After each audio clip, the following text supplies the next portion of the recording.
Hey guys, in this video we're going to have a bit of a talk about how to ride a roll down. So the one we're using here is probably a little bit bigger than what you want to start on, but it's a really nice way to sort of show you the basic technique and make it large enough so that you can actually see what I'm doing.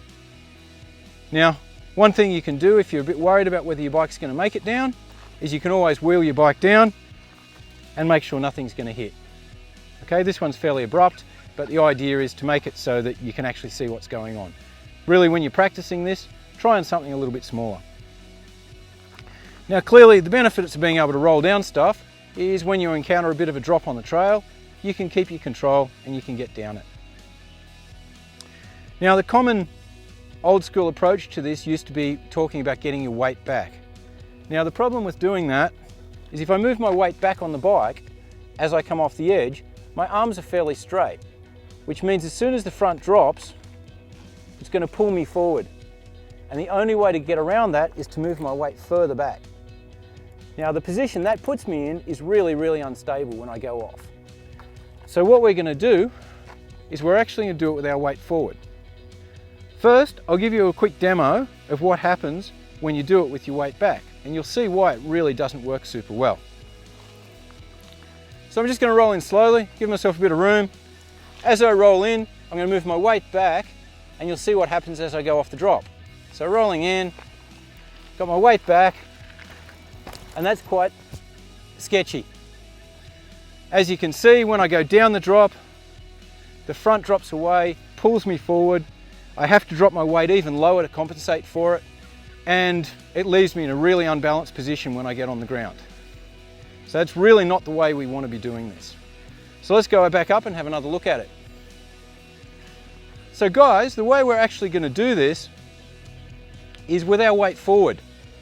Now this sounds really counterintuitive, but like we've said in some of the previous videos, if you can keep your body centered and balanced as you come into an obstacle, then you're going to be a lot more comfortable through the obstacle. So if I come in a nice low forward position where I'm balanced, when I get to the edge, I can simply let my arms drop away. By doing that, my body position doesn't really change and the bike doesn't affect what I'm doing. So I'll give you a little bit of a demo so you can have a look. So coming in, body nice and forward.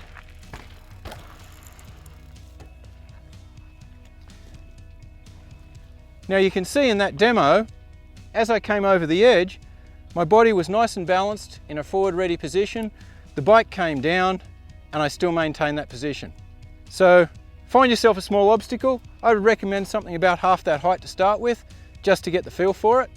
And then as you go a little bit quicker, or you get a bit more confident, you can go a little bit higher and you can start to push it down. The other beauty of that position is you can actually do it quite quickly. It becomes more of a timing issue though. So practice it nice and slow and build up to it.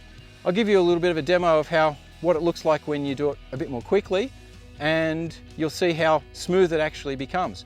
And I'm not getting any air, I'm not jumping, I'm just rolling down it. So I'll just give you a bit of a demo on that.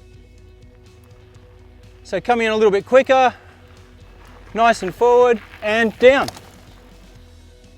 So give it a try guys. Like everything we suggest with practicing, find yourself a nice open flat area where you're not going to hurt yourself. A little bit of a drop off, you don't want something too big. Roll down it, get the feel for it. When you're comfortable with it, you can go a little bit bigger. Obviously you're going to reach the limit of what you can go without going over the handlebars, but give the technique a go and see how it works for you. Thanks for watching and I'll see you in the next video.